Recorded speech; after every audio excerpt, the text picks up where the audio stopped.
Olá mais uma vez, estamos em mais um episódio do de vivavoz.pt, hoje em Lousada, para falar com o Nelson Oliveira, é vereador da Câmara Municipal de Lousada, futuro candidato também aqui para as próximas eleições autárquicas, já em 2025. Um jovem que entrou na política para fazer algumas mudanças, pelo menos tem sido esse o percurso que tem feito até hoje. Boa tarde, Nelson. Boa tarde. Obrigada por ter aceito este convite do vivavoz.pt.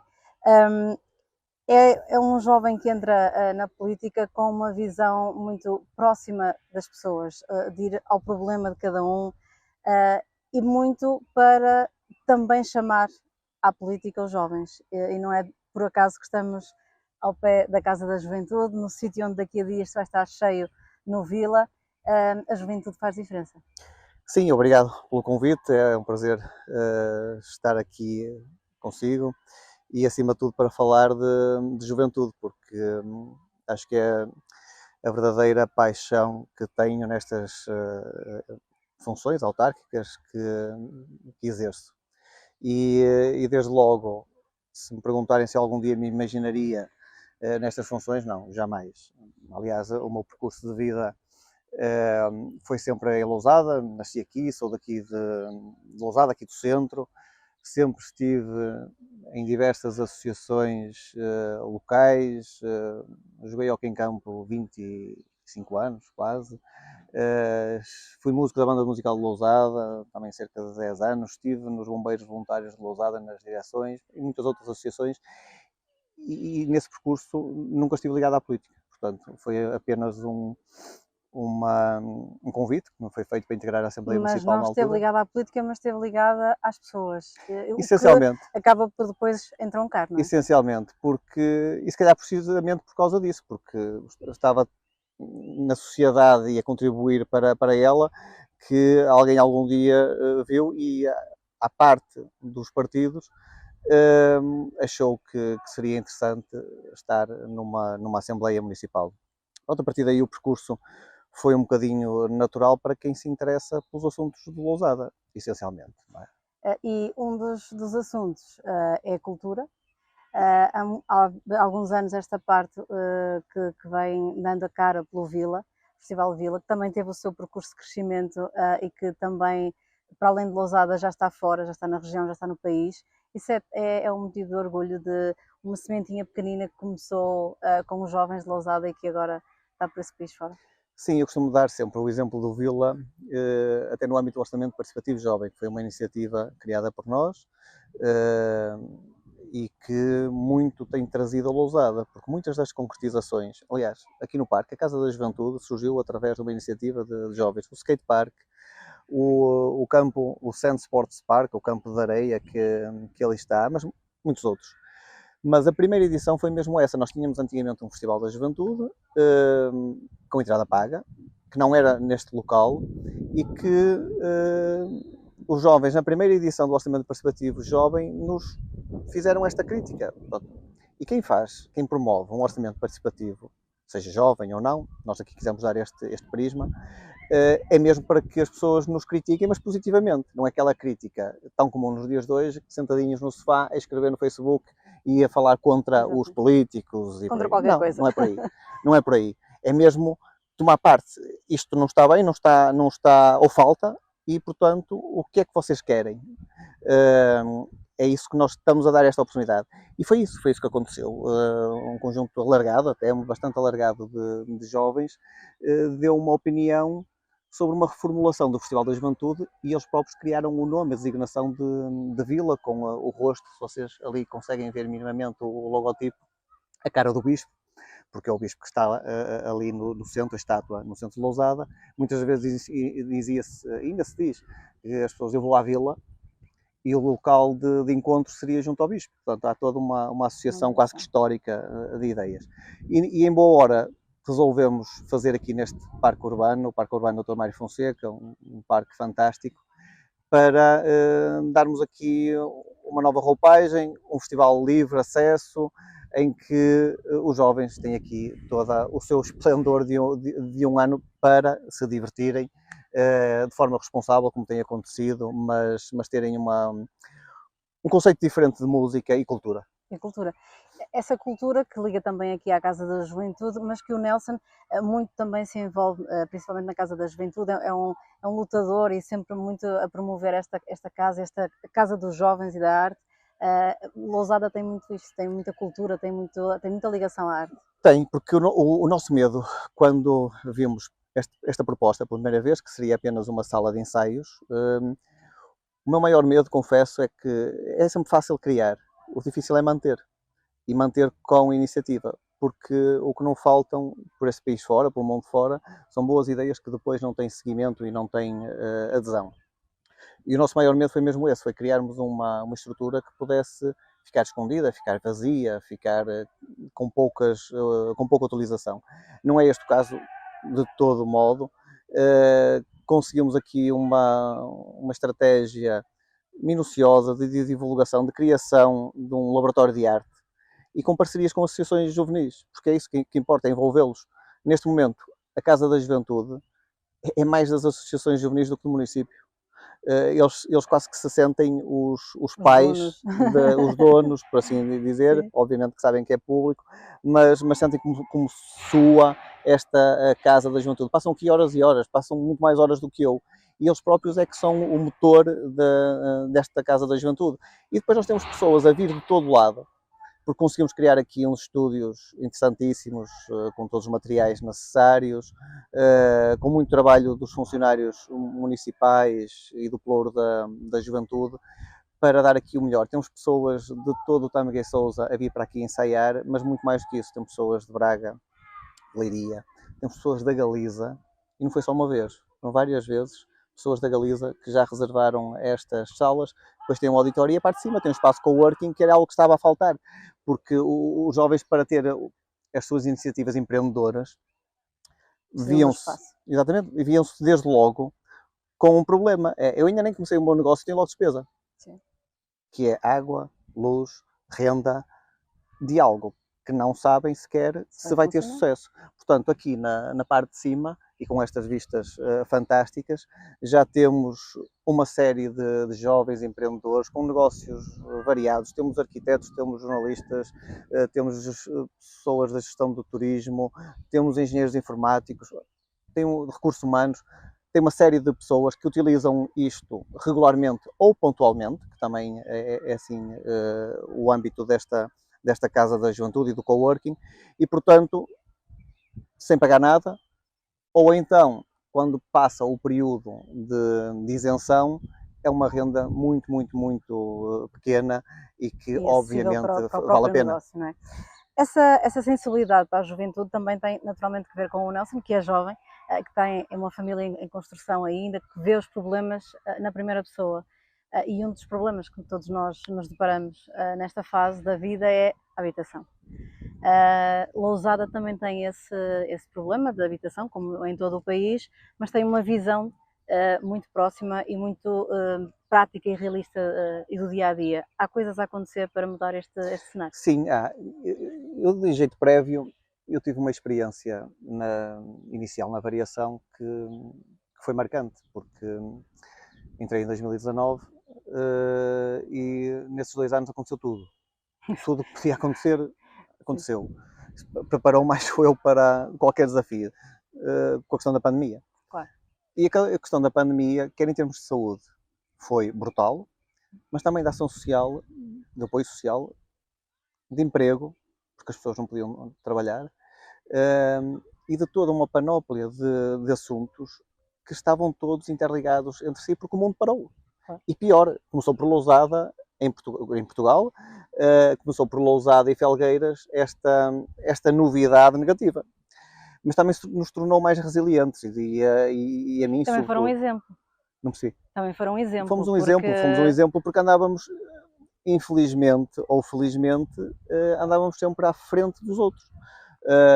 Porque as coisas ainda não tinham acontecido. Podia ter sido caótico, mas vocês conseguiram ser pragmáticos e irem ao ponto e acima de tudo às pessoas. Eu lembro-me na altura a estar na imprensa e acompanhar de perto esta situação, e o Nelson, os pormenores que quase ninguém se lembrava, Lousada tinha essa sensibilidade. A questão do lixo, foi aqui que começou, a questão de ir às casas e dar o apoio. tudo aqui começou em Lousada. A questão das máscaras sociais foi uma coisa interessantíssima, porque nós temos a indústria da confecção e vestuário, que estava parada, e as pessoas tinham que trabalhar e tinham que produzir algo que o consumidor comprasse. Precisasse. E foi aí que surgiu esta situação das máscaras sociais, mas isto não podia ser feito de qualquer maneira, porque havia muito boa vontade na altura e necessidade, mas não podia ser feito de qualquer maneira. Portanto, todas as ligações que nós tivemos com o Ministério da Economia, com a União Europeia, porque para certificar este tipo de situações são precisos pelo menos 6 meses, e nós não tínhamos esse tempo. Claro. E havia alguém que tomar decisões. E obviamente muitas das vezes temos que ser nós a tomar decisões porque mais ninguém as tomava, não valia a pena, era tudo desconhecido. Quem diz isso diz outras áreas, mas efetivamente, e para recuperar o que estava a dizer, o facto de ter estado na ação social, eu acho que qualquer autarca devia ser obrigatório passar pela ação social, porque dá-lhe uma visão transversal dos problemas das pessoas. E não estamos a falar, e muitas vezes a ação social é mal vista, porque por vezes achamos que estamos só a tratar, e agora com esta nova abordagem política que tem vindo a acontecer, estamos a tratar daquelas pessoas que são vistas às vezes com um termo pejorativo, e não é assim. Sim. Porque as pessoas comuns, que trabalham, que não têm, apesar de tudo, precisam na mesma de apoio social. Precisam de apoio social na creche dos filhos, precisam de apoio social para encontrar um lar para os seus avós.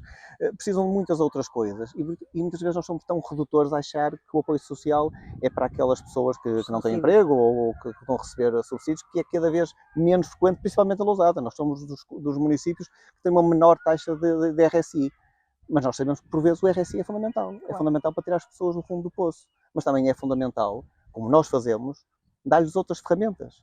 Dizer-lhes que, tudo bem, estás a usufruir disto, mas podes trabalhar connosco, no município. Aprender novas artes, novas profissões. E é este trabalho que as assistentes sociais fazem, que tem sido tão meritório no nosso concelho, mas certamente nos outros. E, portanto, aí, ir de encontro àquilo que me disse, a habitação é algo fundamental.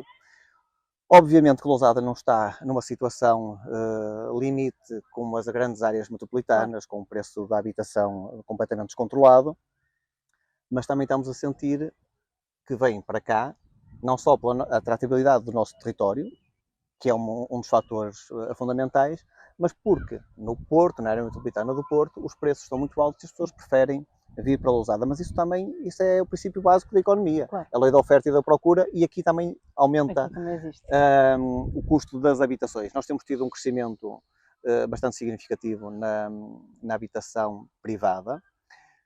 Isso também levanta alguns problemas porque o custo também aumenta, tudo se vende e, portanto, está a ser pujante, mas depois temos outro problema adjacente, um problema que começa a ser também social, que são aqueles casais, aquelas pessoas que trabalham, obviamente, mas que não têm capacidade financeira de poder arrendar um imóvel no local onde mais desejariam. E nós aqui também temos que ter este papel, e é por isso que nós, por exemplo, estamos a fazer as habitações para arrendamento acessível. O que é isso do arrendamento acessível? Porque às vezes também quase que se empurra o acessível também novamente para a habitação social? Sim, a habitação social, os bairros, ou aquelas, tudo o que é negativo, certo. Vamos levar-te para esse lado. Não é nesse sentido. Nada a ver, e é isso que é importante ressalvar. A habitação acessível não é habitação social, mas a habitação social cumpre uma função fundamental, uma função de primeira linha de apoio a pessoas que se veem sem nada. E muitas vezes acontece, pessoas da classe média, mesmo até pessoas de classe alta, que de um momento para o outro ficam sem nada. E nós temos que ter essa resposta. A habitação acessível é diferente. A habitação acessível para arrendamento acessível, que é isso que nós estamos a construir, é a criação de pequenos núcleos habitacionais, que a nossa estratégia política, que é uma estratégia política efetiva, foi usar os terrenos que o município já dispunha, portanto não tivemos que andar a comprar terrenos, em diversas freguesias, e a partir daí nós construirmos habitação com o apoio do IRU e do Estado, muitas vezes financiada a 100%, que pode dar outras condições muito melhores para as pessoas, rendas, por exemplo, na ordem dos 250, se for um T0, T1, 250 euros, ou ir até 400, 450 euros em T3. Estes preços não é porque o município apetece colocar estes preços, é porque estão standardizados num simulador do Instituto de Habitação e Reabilitação Urbana. Com isso, porque acessível, porque este cognome que às vezes se coloca? Não é porque a habitação é mais fraca, não é porque a construção é menor, não é porque os materiais são piores, não, pelo contrário. Nós neste momento estamos a fazer um conjunto de habitações e, por exemplo, em Vilar de Torno e Alentém, o material escolhido é o LSF, um material de ponta diferente. A habitação acessível tem tudo a ver com as dimensões das divisões, porque em vez de termos grandes quartos, grandes salas, com grandes espaços, open spaces, é tudo feito ao limite legal e àquilo que é sensato, e é por isso que se conseguem reduzir os custos. Nós aqui estamos também a ter uma opção, uma vez mais, puramente política, e nós assumimos-la, porque nós sentimos que todas as pessoas têm dificuldades, obviamente. Todas as pessoas veem-se numa certa altura da vida que podem não ter dinheiro para conseguir algum tipo de arrendamento, mas a grande dificuldade está nos jovens. E nós, no regulamento que temos preparado e que está em discussão pública, obviamente não vamos proibir que ninguém concorra, porque em última análise, e obviamente toda a gente tem direito, mas sim dar uma majoração positiva a jovens, ou casais jovens, pode ser jovens numa perspectiva individual, ou casais que trabalhem, porque este tipo de rendas não dará para quem não trabalha ter dinheiro para as pagar, mas que os seus rendimentos não são suficientemente nivelados com o preço do mercado imobiliário de arrendamento. Portanto, nós estamos a fazer em Novogilde, estamos a fazer em Vilar de Torno e Alentém, em Boim, em Souzela, queremos também fazer em Meinedo e Lagoas, Novogilde, também temos lá terrenos, e temos aqui uma grande necessidade, porque isso já está mais do que pronto, e estamos a fazer tudo para que o IRU avance com o empreendimento Anos Isler, que são 45 habitações aqui junto à GNR, o projeto já existe e estamos dependentes deles. Esse projeto está quase que empancado, não anda, não é? Isto muitas das vezes eu não quero ser mauzinho, mas às vezes os organismos centrais do Estado e intermédios são o maior empecilho para que as coisas andem. Eu não tenho dúvidas nenhumas que o governo, seja ele qual for, e até o atual não está na linha do meu pensamento político. Estava na sua linha, mas também criticava o mesmo. Exatamente, eu também, acima de tudo, eu acho que o Lousada é que tem que ter a primazia. Se tiver que criticar uma postura ou outra, é evidente, é o que é, e não sei se é de outra forma. Mas, o que eu estava a dizer, eu não acho que nenhum governo, nem nenhum governante, se levante de manhã e a dizer, o que é que eu vou fazer hoje para tramar o povo? Não, qualquer é fazer o melhor, como nós, como eles, que lá estão, seja quem for. Depois, há um conjunto de montanhas burocráticas que é difícil trilharmos caminho, rompermos essas amarras. E estamos a sentir isso, estamos a sentir que quando depende de institutos públicos, o financiamento, porque é isso que estamos a falar, torna-se tudo mais difícil. Nós até já propusemos algo inverso, que é, vocês não precisam fazer nada, desde que nos deem o dinheiro, nós fazemos, e está tudo bem. Mas aí há sempre mais um problema, há sempre uma lei que não permite, há sempre uma burocracia qualquer. Enquanto nós continuarmos assim, nós não vamos a lado nenhum, e isto é culpa, aí sim, dos governos sucessivos que fomos tendo, que também percebo, às vezes, por excesso de cautela, e às vezes de não querer agilizar os procedimentos, porque às vezes o agilizar confunde-se com facilitar. E isso é que está o perigo. E depois aí entra a parte mais estratégica política que pode resvalar por aí abaixo.